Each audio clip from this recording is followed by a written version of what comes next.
new aircraft carrier, soaring budgets, and a reduction in the number of troops. No, this is not your grandfather's Chinese military. The People's Liberation Army was long known not for superior tactics or technology, but for sheer manpower. During the Korean War, over 1 million troops like these, immortalized here along the Chinese-North Korean border, forced the retreat of UN forces. But times have changed, as the Chinese government has led a relentless push to both modernize and strengthen its military.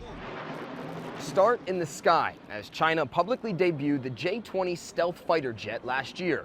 It's China's answer to the American F-22 and F-35, China's newest generation warplane.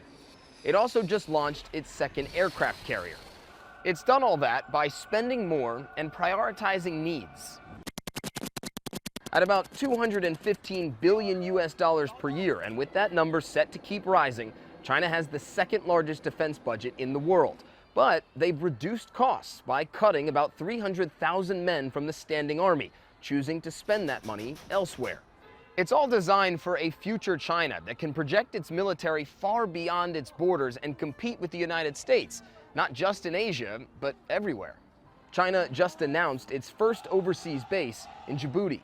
But it still appears to have a long way to go before it can truly compete with the US on a global scale.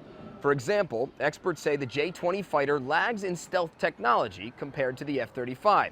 Its new carrier won't enter service until likely 2020, and when it does, that will make 2 carriers for China and 10 for the United States.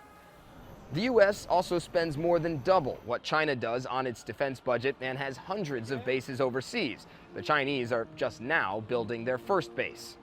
Finally, we don't know exactly what the Chinese military is capable of on the modern battlefield.